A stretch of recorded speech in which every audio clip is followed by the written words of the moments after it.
What a game. Thursday Night Football, Week 7, 2017. Let me just say this right now. Amari Cooper has been missing in action for a while. I don't know what happened to him. The dude got brick hands. He was just doing a lot of wild things. And in comparison to his other couple, his previous years, it was like night and day. But anybody that used him for DraftKings or any kind of fantasy or whatever was very, very happy. I'm going to say that. He did still have a lot of drops, though. Like, if you watch this entire game, Derek Carr was putting the ball right into his hands. He just kept dropping it. I did see that Chris Carter, the great Chris Carter, did tweet out that it is all a mental thing. And I think that has a lot to do with these young athletes nowadays. People don't really realize how difficult it is to play football, to play basketball, to play hockey, baseball, whatever. Social media changes everything because a lot of people are very sensitive to what they read. And you already know, if you bet on somebody and they screw you, and you now have the freedom on Twitter to say whatever you want, you're probably going to do it. You're going to say it. And a lot of these athletes listen to it. They respond to it. They do things that they shouldn't do. In my opinion, if I was an actual superstar athlete, I probably would stay off Twitter unless I was tweeting something about, something I was going to be doing. I wouldn't read my replies because people are just naturally hateful.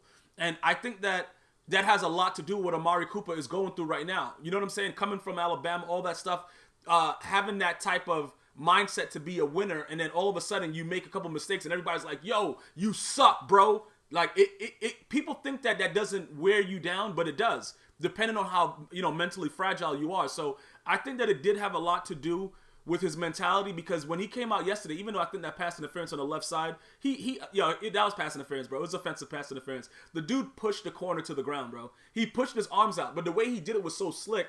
I don't think the ref probably peeped it, but I think they might look at it today like, yo, we probably should have called that, because it was obvious, man. It was definitely 100% obvious.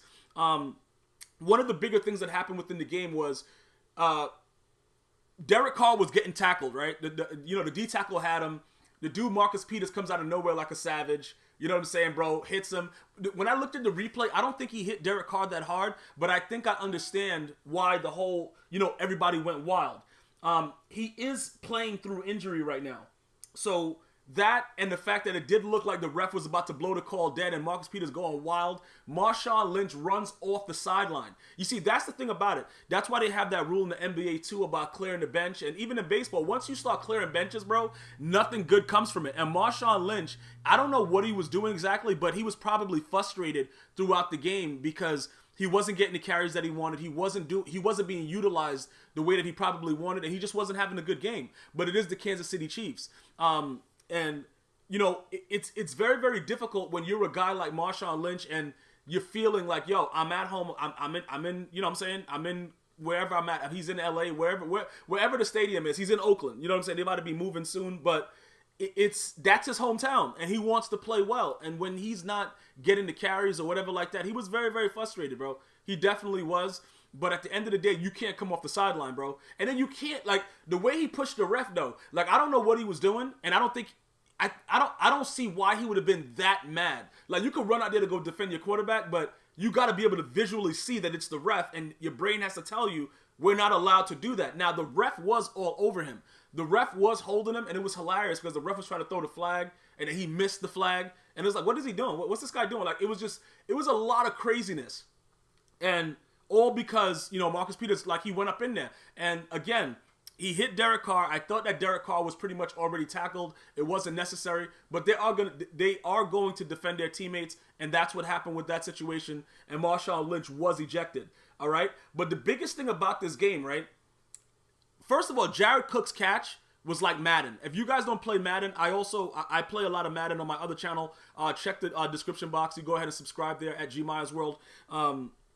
I don't know what that catch was even before Michael Crabtree caught 2 touchdowns. The first one was offensive pass interference, which definitely was offensive pass interference. And then he caught him on the left side of the field when he went right down.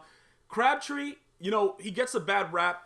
People say he a sissy and stuff like that because Aqib Talib snatched his chain and stuff like that. But, the dude has been a really, really consistent wide receiver for the Oakland Raiders. And, they did win the game by a point. And the Raiders needed this win. If the Raiders lose this game and go to 2-5, I'm going to tell you something right now. Look, the Raiders have been really underachieving. But, again, Kansas City, they've gone from being the favorite to now just being a team. I'm just being honest with you, bro. Like, they can't finish games. They can't finish games. It's like they forgot how to finish games. I don't know what they're doing.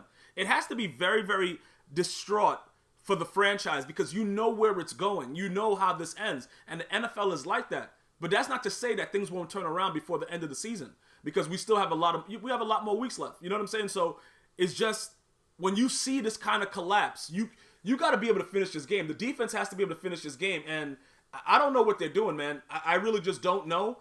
Do I still think they're the best team in the league? I got to think about that now. Now I might have to put out another video telling you who I think is the best team because I've been raving about them just by the way they've been playing. But every year it's the same thing. And that's why the Patriots get so much credit because over time they have been a consistently good franchise. So you don't really jump the gun on them because you expect better. You know what I'm saying? But this right here, what's going on, I don't know and I don't like it. You know what I'm saying? I'm happy for the Raiders. It was a very exciting game. I loved it thoroughly throughout, but I don't like where this is going for Kansas City. So the Raiders did get this win, and they moved to 3-4. Kansas City drops to 5-2. I'm going to see you guys and girls next time. Hopefully you're enjoying the podcast. Subscribe, share. Gmia. One love.